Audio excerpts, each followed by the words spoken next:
വളരെ രുചിയുള്ള ഒരു ഒഴിച്ചുകറി, സ്പെഷ്യൽ ഒഴിച്ചുകറിയാണല്ലോ. ഇതുപോലത്തെ ഒരു കറി നിങ്ങൾ ഉണ്ടാക്കി നോക്കിയിട്ടില്ലെങ്കിൽ തീർച്ചയായും ഇതൊന്നും ഉണ്ടാക്കി നോക്കണം. ഈ പച്ചമാങ്ങയുടെ സീസണിലല്ലേ നമുക്കിതൊക്കെ ഉണ്ടാക്കാൻ പറ്റുള്ളൂ. പച്ചമാങ്ങ കൊണ്ട് പലതരത്തിലുള്ള ഒഴിച്ചുകറി നമ്മൾ ഉണ്ടാക്കാറുണ്ടല്ലോ. അതാണെന്നോർത്ത് ഇത് സ്കിപ്പ് ചെയ്തു പോകണ്ട. ഇതൊരു സ്പെഷ്യൽ ഒഴിച്ചുകറിയാണ്. എല്ലാവരെയും എൻ്റെ ചാനലിലേക്ക് സ്വാഗതം ചെയ്യുന്നു. നേരെ വീഡിയോയിലേക്ക്. ഇതിന് ഒരു പച്ചമാങ്ങയാണ് എടുത്തിരിക്കുന്നത്. ഇത് അല്പം ചനച്ചതാണ്, എന്നാലും സാരമില്ല. ഒരു ചെറിയ കഷ്ണം ഇഞ്ചി, 3 അല്ലി വെളുത്തുള്ളി, 6-7 ചുമന്നുള്ളി, 2 പച്ചമുളക്, 1/2 കപ്പ് തേങ്ങ, 1/2 കപ്പ് തൈര്.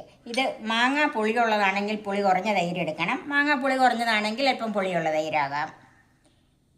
1/2 ടീസ്പൂൺ കാശ്മീരി മുളക് പൊടി, 1/2 ടീസ്പൂൺ മഞ്ഞൾപ്പൊടി, 2 നുള്ള് ഉലുവാപ്പൊടി, കറിവേപ്പില, ഉപ്പ്, വെളിച്ചെണ്ണ, വെള്ളം.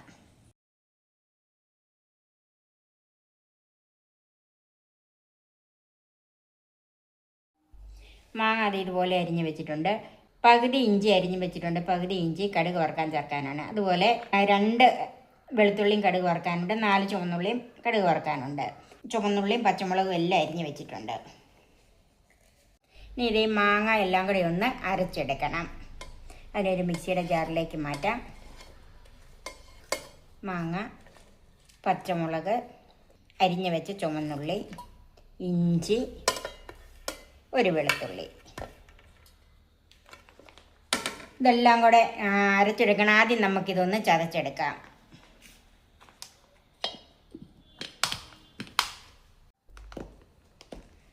ഇപ്പോൾ ഈ മാങ്ങയൊക്കെ ഒന്ന് ചതച്ച് എടുത്തിട്ടുണ്ട്. ഇനി അതിലേക്ക് എടുത്തു വെച്ചിരിക്കുന്ന തേങ്ങ ചേർക്കാം. കുറച്ച് വെള്ളം ചേർത്ത് നല്ല പേസ്റ്റായിട്ട് ഇത് അരച്ചെടുക്കണം.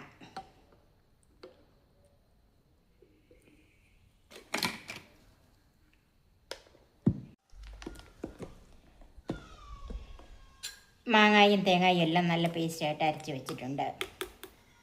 ഈ അരച്ച് വെച്ചത് നമുക്ക് ചൂടായ ഒരു പാനിലേക്ക് ചേർക്കാം. ജാറിലേക്ക് കുറച്ച് വെള്ളം ചേർത്ത് അതും കൂടെ ഒഴിച്ചു കൊടുക്കാം. ഒന്ന് മിക്സ് ചെയ്യാം. തീ ഒന്ന് കൂട്ടി കൊടുക്കണം.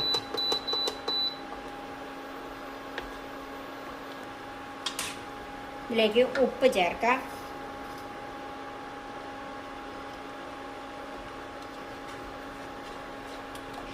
തൈരൊന്ന് ഉടച്ചു വെക്കണം.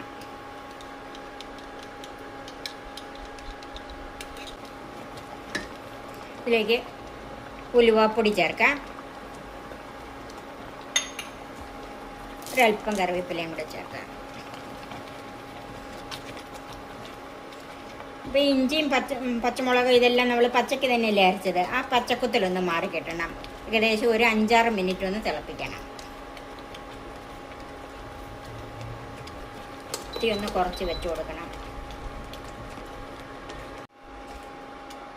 ഇപ്പോൾ ഈ മാങ്ങായും ഉള്ളിയെല്ലാം ഒന്ന് വെന്ത് വന്നിട്ടുണ്ട്. അതിലേക്ക് അടിച്ച് വെച്ചിരിക്കുന്ന ഈ തൈര് ചേർത്ത് കൊടുക്കുക. തൈരിൻ്റെ പുളി നോക്കണം. മാങ്ങയുടെ പുളിയും തൈരിൻ്റെ പുളിയൊക്കെ ഒന്ന് നോക്കിയിട്ട് വേണം ചേർക്കാനായിട്ട്. പുളി കൂടുതൽ ഇഷ്ടമുള്ളവരാണെങ്കിൽ നല്ല പുളിയുള്ള തൈര് ചേർക്കാം. ഇനി ഇത് തീ ഒരു മീഡിയം ഫ്ലെയിമിലാക്കണം. ഒന്ന് നന്നായിട്ടൊന്ന് ചൂടായി വരണം. തൈര് ചേർത്ത് കഴിഞ്ഞ് ഉപ്പൊന്ന് നോക്കണം. അല്പം ഉപ്പും കൂടെ വേണം.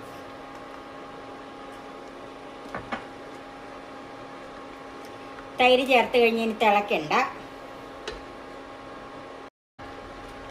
തൈര് ചേർത്ത് കഴിഞ്ഞ് നന്നായിട്ട് ചൂടായിട്ടുണ്ട്. ഇനി നമുക്ക് തീ ഓഫ് ചെയ്ത് കറി മാറ്റി വെക്കാം. ഇനി ഇതിന് കടുക് വറുക്കാം. ചൂടായ ഒരു പാനിലേക്ക് വെളിച്ചെണ്ണ ഒഴിക്കാം. ഒരു 1.5 ടേബിൾ സ്പൂൺ വെളിച്ചെണ്ണ ഒഴിച്ചിട്ടുണ്ട്. 1/2 ടീസ്പൂൺ കടുക് ചേർക്കാം. കടുക് പൊട്ടിയതിലേക്ക് ചുവന്നുള്ളി അരിഞ്ഞതും, ഇഞ്ചി അരിഞ്ഞതും, വെളുത്തുള്ളി അരിഞ്ഞതും, 2 വറ്റൽമുളകും കൂടെ ചേർക്കാം. കുറച്ച് കറിവേപ്പിലയും ചേർക്കാം.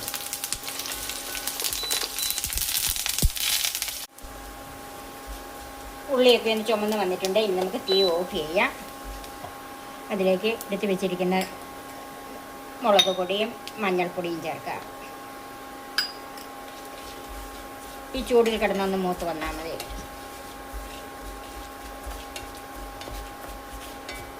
ഇപ്പം എല്ലാം നന്നായിട്ട് മൂത്തിട്ടുണ്ട്. കടുക് വറുത്തത് കറിയിലേക്ക് ചേർക്കാം. 2-3 മിനിറ്റ് ഒന്ന് അടച്ചു വെക്കാം. നമുക്കിതൊന്ന് നോക്കാം. പച്ചമാങ്ങ കൊണ്ടുള്ള ഒരു സ്പെഷ്യൽ ഒഴിച്ചുകറി റെഡിയായി. വളരെ രുചിയുള്ള ഒരു ഒഴിച്ചുകറി, സ്പെഷ്യൽ ഒഴിച്ചുകറിയാണല്ലോ. ഇതുപോലത്തെ ഒരു കറി നിങ്ങൾ ഉണ്ടാക്കി നോക്കിയിട്ടില്ലെങ്കിൽ തീർച്ചയായും ഇതൊന്ന് ഉണ്ടാക്കി നോക്കണം. ഈ പച്ചമാങ്ങയുടെ സീസണിലല്ലേ നമുക്കിതൊക്കെ ഉണ്ടാക്കാൻ പറ്റുള്ളൂ. എൻ്റെ ഈ ചാനൽ സബ്സ്ക്രൈബ് ചെയ്യാനും എൻ്റെ ഫേസ്ബുക്ക് പേജ് ലൈക്ക് ചെയ്യാനും ഷെയർ ചെയ്യാനും കമൻറ്റ്സ് അറിയിക്കാനും മറക്കരുത്. പുതിയ പുതിയ വിഭവങ്ങളുമായി നമുക്ക് വീണ്ടും കാണാം. ഞാൻ സോഫി കുര്യാക്കോസ്.